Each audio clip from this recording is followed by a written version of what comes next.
Vous est-il déjà arrivé soudainement d'avoir le cœur serré, cette sensation étrange, difficile à nommer, qui semble venir d'un endroit que vous ne connaissez même pas vraiment, comme si, quelque part dans le monde, quelqu'un pensait à vous, ressentait votre absence, sans qu'un seul mot ne soit prononcé. Si cela vous est déjà arrivé, respirez profondément et restez ici avec moi, car aujourd'hui nous allons plonger dans un sujet qui, si vous vous y autorisez, peut changer la manière dont vous percevez vos relations, et même vous-même. Et ce changement commence avec un nom que vous avez être déjà entendu, Carl Gustav Jung. Ce génie de la psychologie profonde a laissé un héritage qui va bien au-delà des cabinets et des livres.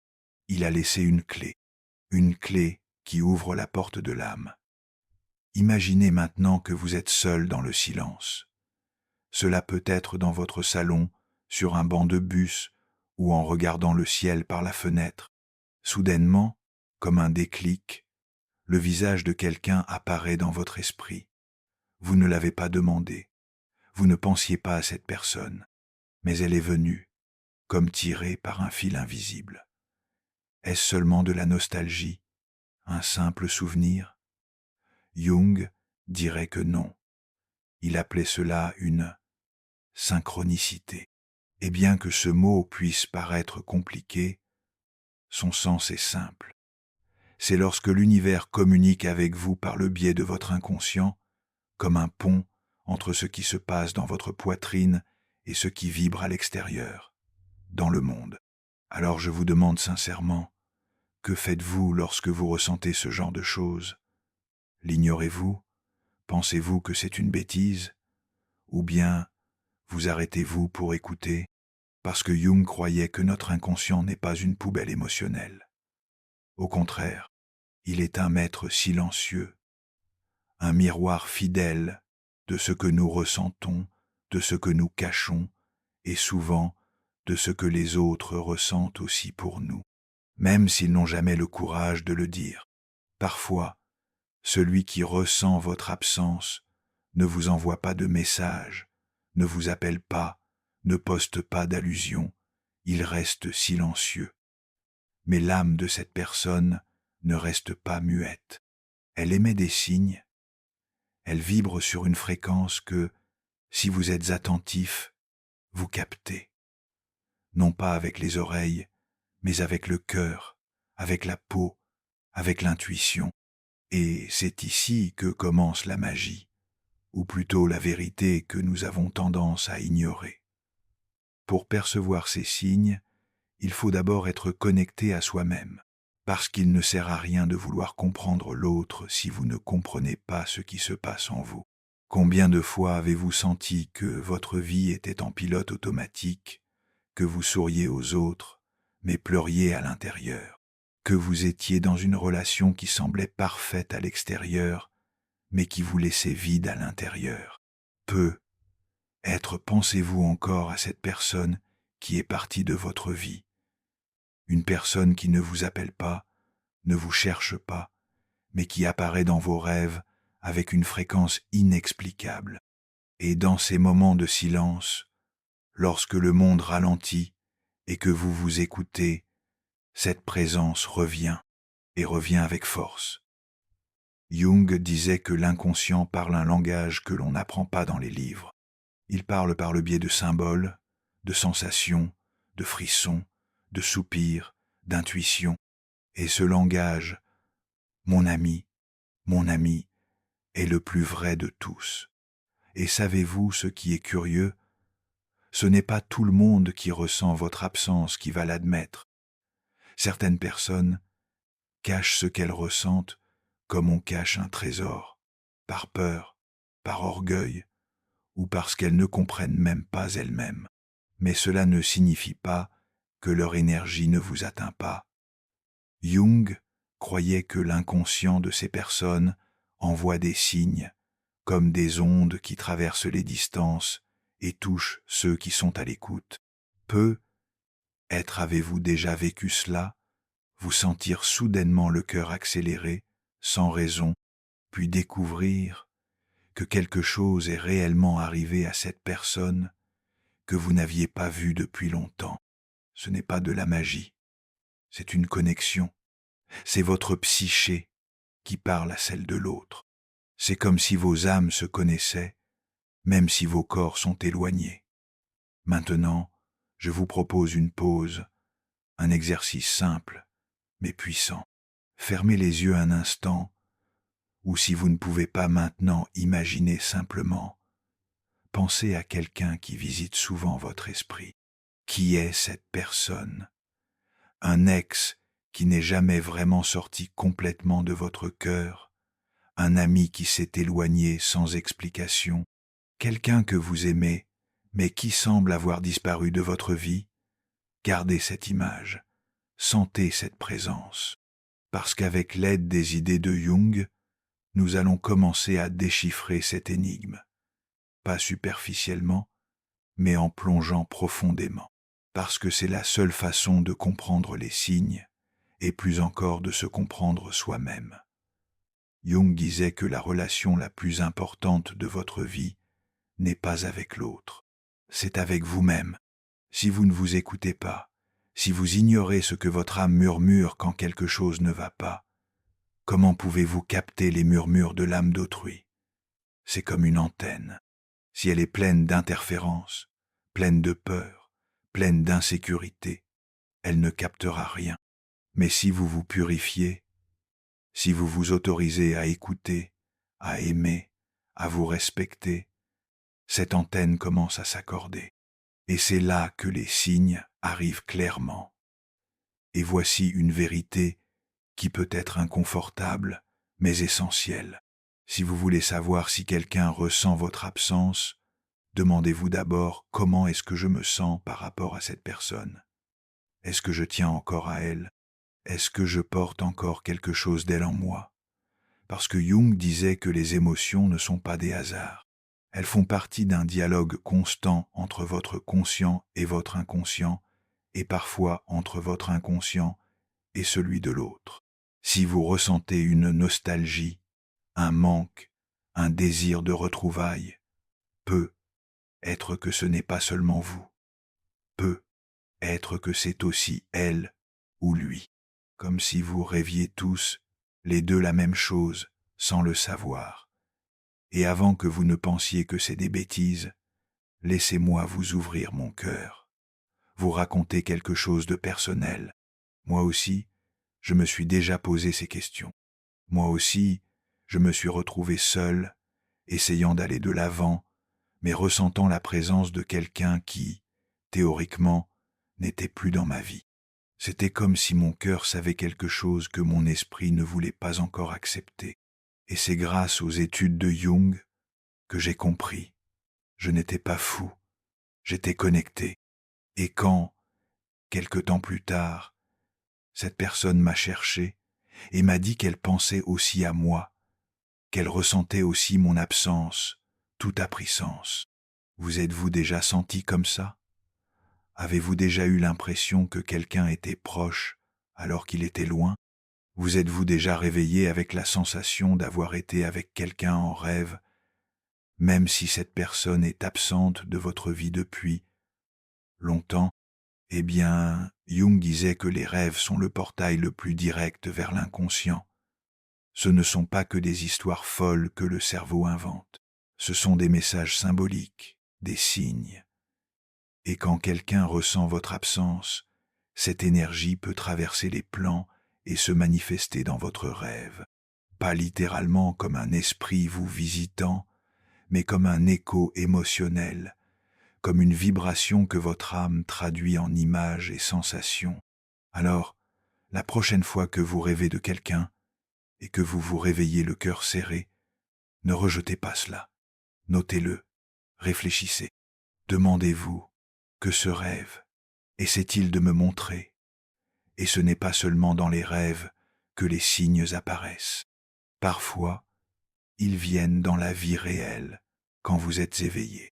Vous connaissez cette sensation soudaine, un frisson en faisant la vaisselle, une inquiétude dans la poitrine, en marchant dans la rue, l'envie de prendre le téléphone.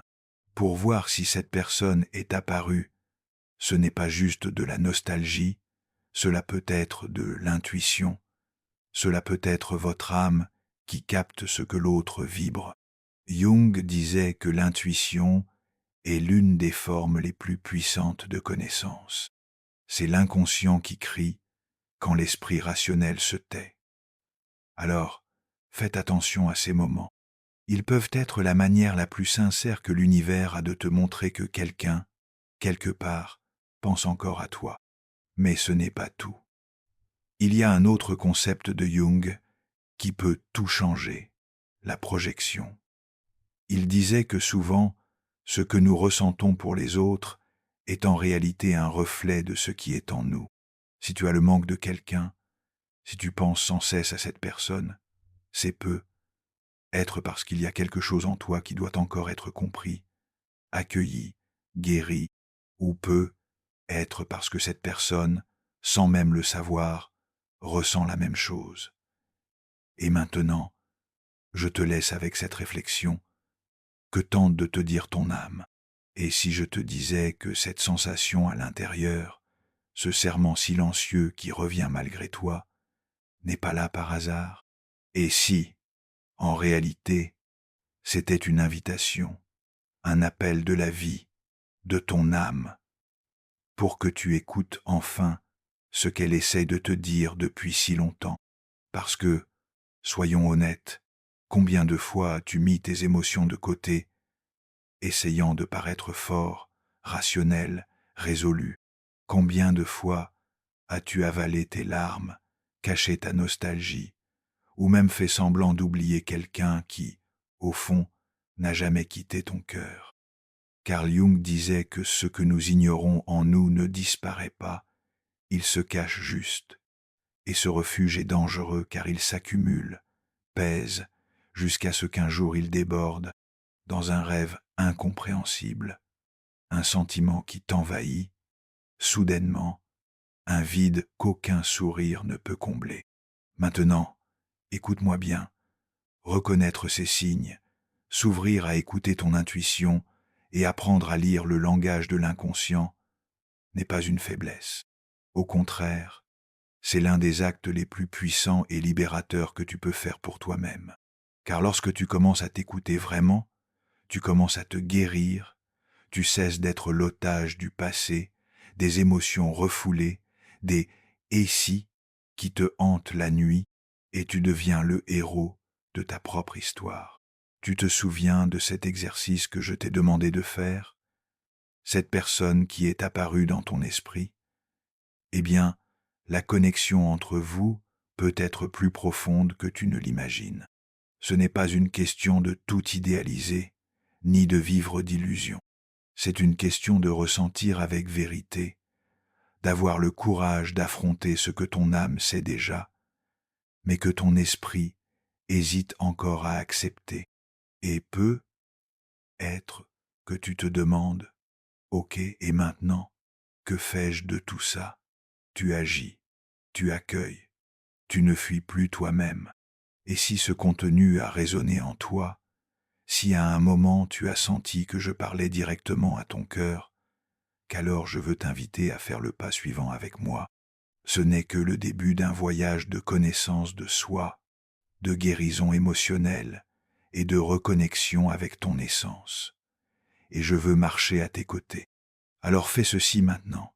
Abonne-toi à la chaîne, car dans les prochaines vidéos, nous approfondirons encore plus les enseignements de Jung, de la spiritualité et de l'âme humaine.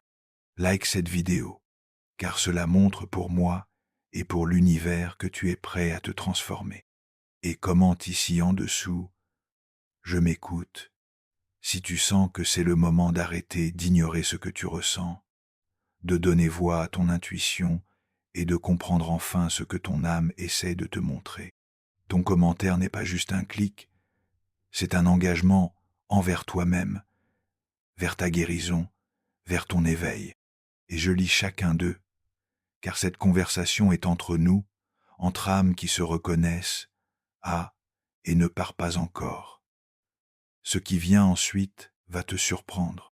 Dans la prochaine partie, je vais te révéler les signes les plus clairs, presque irrésistibles, qui montrent que quelqu'un ressent vraiment ton manque, même sans rien dire. Des signes que Jung a aidé à déchiffrer et qui peuvent te faire voir certaines personnes de ta vie d'un tout autre œil. Alors, reste avec moi, respire profondément et prépare-toi, car maintenant, nous allons descendre un nouveau degré dans cette échelle qui mène directement au centre de ce que tu ressens. Maintenant que nous avons plongé dans cet océan d'émotions, il est temps de regarder ce que tu as peu être ressenti, mais que tu n'as jamais su décrire avec des mots. Et c'est là que ce que Jung appelait les signes de l'inconscient entrent en jeu. Ce sont ces indices subtils, presque imperceptibles, qui, quand tu apprends à les voir, révèlent bien plus que n'importe quelle conversation superficielle. Commençons par le premier signe que beaucoup ignorent, la répétition. Quand quelqu'un ressent vraiment ton manque, ce sentiment commence à se manifester de manière insistante dans ton champ émotionnel. Tu commences à voir le nom de cette personne dans des endroits aléatoires. Soudain, quelqu'un avec ce même nom apparaît dans une conversation où tu entends une chanson que vous écoutiez ensemble, jouée à l'improviste, dans un magasin quelconque. Ce n'est pas une coïncidence, c'est la synchronicité, c'est la réalité qui t'appelle à faire attention.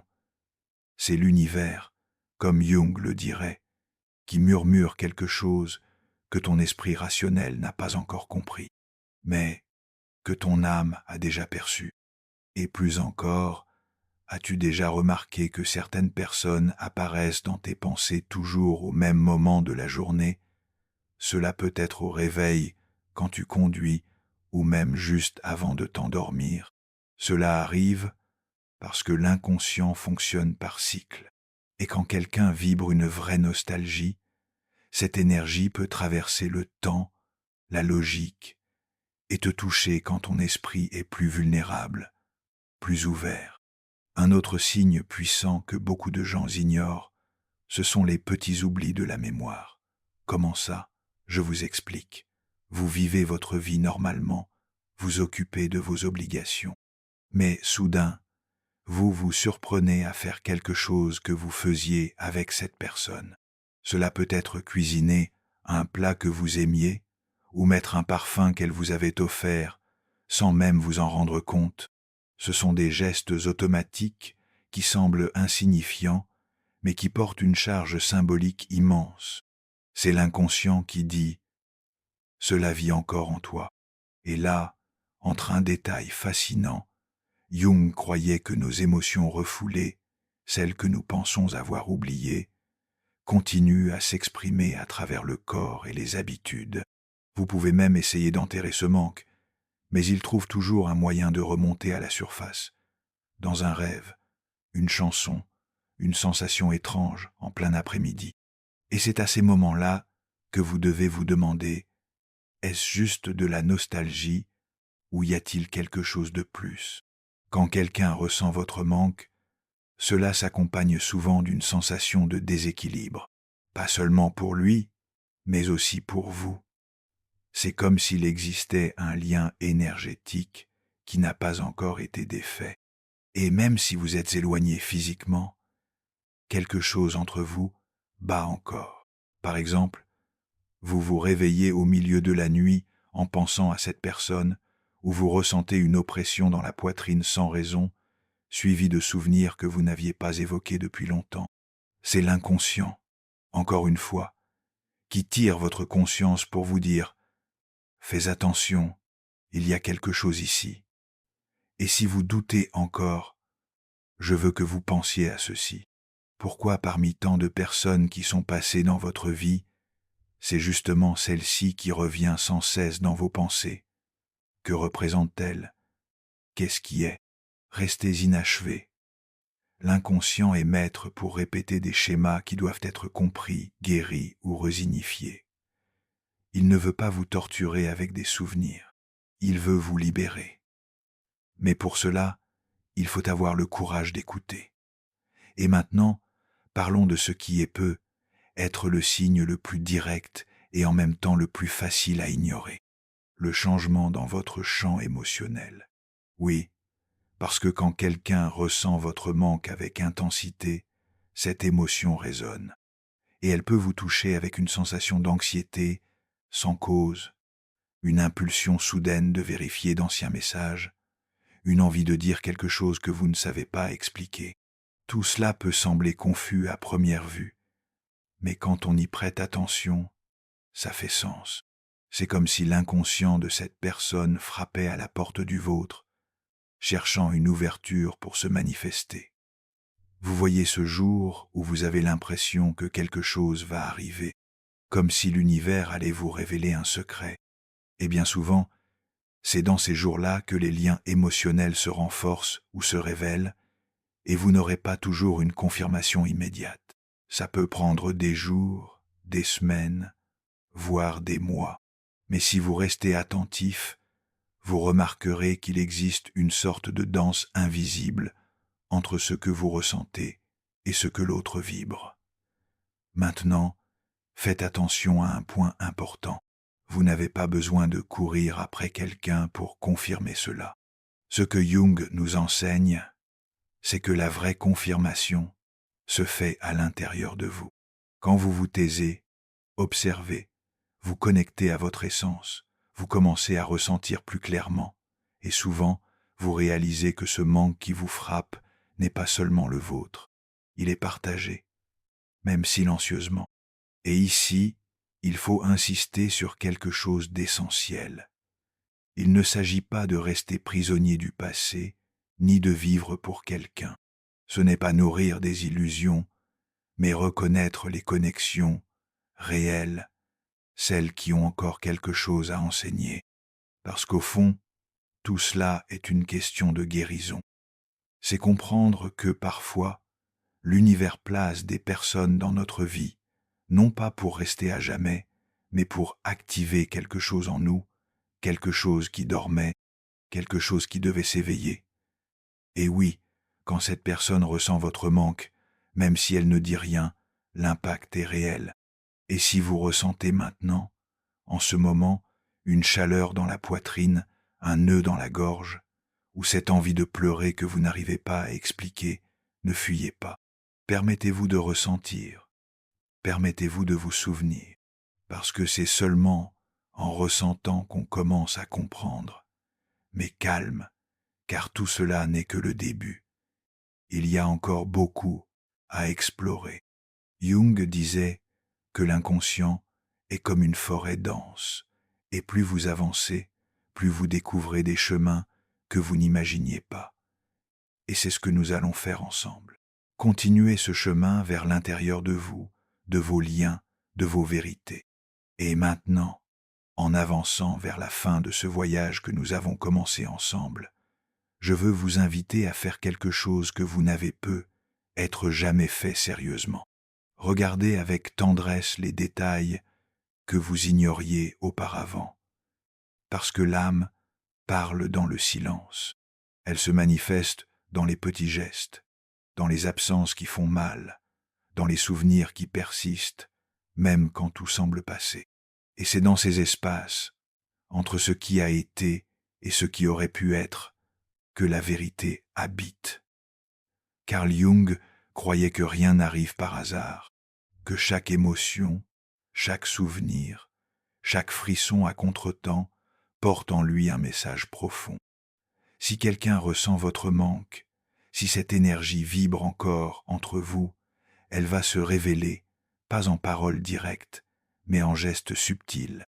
Parfois, cette personne commence à regarder ou aimer des choses qui vous rappellent, ou elle retourne dans des lieux que vous fréquentiez ensemble, sans même s'en rendre compte. Peu, être que des amis communs mentionnent votre nom et elle change d'expression, qu'elle publie quelque chose qui ressemble à une allusion, même si elle ne l'avoue jamais. Ces comportements, apparemment déconnectés, sont des signes clairs d'un inconscient en mouvement, parce que ce qui ne s'exprime pas par la bouche, le corps, les habitudes et les attitudes essaye de sortir. C'est comme si l'âme disait « Il y a encore quelque chose ici, il y a encore un lien, mais attention, cela ne signifie pas que vous devez courir après quelqu'un, revivre une histoire qui est déjà terminée, ou entretenir des espoirs sans fondement. La grande beauté de ce savoir que Jung nous a laissé n'est pas de contrôler l'autre, mais de se comprendre soi-même, d'accueillir ce que l'on ressent avec maturité, respect et vérité, d'accepter que, oui, il est possible que quelqu'un que ressente votre manque en silence, mais qu'il est aussi possible d'aller de l'avant, même en ressentant cela. Le plus important dans tout cela, et peut être le point le plus puissant que je veux te laisser, c'est que tout ce voyage commence et se termine en toi. Ce n'est pas à propos de l'autre personne, c'est à propos de comment tu gères ce que tu ressens. C'est à propos de ton courage de plonger en toi-même, d'écouter ce que ton intuition essaie de te dire, de te permettre de vivre une vie avec plus de conscience, plus de présence et plus de vérité. Quand tu te permets de ressentir, peu importe que ce soit de la nostalgie, de la douleur, de l'espoir ou du doute, tu te connectes à la partie la plus vivante de toi. Et c'est cette connexion qui te donne la force de prendre des décisions plus alignées, plus libres. Parce que seule la personne qui s'écoute vraiment, qui honore ses propres sentiments, peut avancer avec légèreté. Même quand le cœur serre, si quelqu'un ressent ton manque et que toi aussi tu le ressens, il y a peut être une place pour une rencontre, ou peut être pas. Mais ce qui importe, c'est que maintenant tu sais lire les signes. Maintenant, tu comprends que ce frisson, ce souvenir qui insiste pour revenir, ce rêve qui te visite au milieu de la nuit, ce ne sont ni des faiblesses ni des illusions, c'est ton âme en contact avec quelque chose de vrai. Et savoir cela change déjà tout, parce que tu cesses de vivre dans l'obscurité, de douter de toi, d'ignorer ce que tu ressens, et tu commences à vivre avec plus de clarté, avec plus de vérité, avec plus de toi. Alors, si à un moment au cours de cette conversation tu t'es senti vu, compris, accueilli, sache que ce n'était pas un hasard. C'était ton inconscient qui demandait à être entendu. Et aujourd'hui, tu as écouté. C'est ça, grandir. C'est ça, s'éveiller. Et ça, mon cher, ma chère, personne ne peut te l'enlever. Maintenant, respire profondément, emporte cette réflexion avec toi, et souviens-toi, l'âme parle. Elle a toujours parlé. Elle attendait juste que tu écoutes. Si ce message a touché ton cœur, si à un moment tu as eu l'impression que je disais exactement ce dont tu avais besoin, alors ne laisse pas ça passer inaperçu. C'est le genre et le contenu qui peut transformer des vies. Et peut être que ça a commencé à transformer la tienne maintenant. Alors, je t'invite vraiment, avec tout mon cœur, à t'abonner à la chaîne. Ce n'est pas juste un clic, c'est un pas vers un chemin d'introspection, de spiritualité et de reconnexion avec tout ce qui te fait sentir vivant. Like cette vidéo parce que quand tu le fais, l'algorithme comprend que ce message doit atteindre plus de cœurs, plus de personnes qui cherchent aussi du sens et des réponses, et commente juste en dessous « Mon âme a écouté ». Ainsi, je saurai que tu as été avec moi jusqu'ici, que cette conversation a compté pour toi, et que nous sommes ensemble dans ce chemin d'âme à âme. Souviens-toi, tu n'es pas seul. Il y a beaucoup de gens qui ressentent ce que tu ressens, qui vivent cette même quête silencieuse. Et cet espace est fait pour ça, pour accueillir, guérir et transformer. On se retrouve dans la prochaine vidéo avec foi, avec vérité et le cœur ouvert.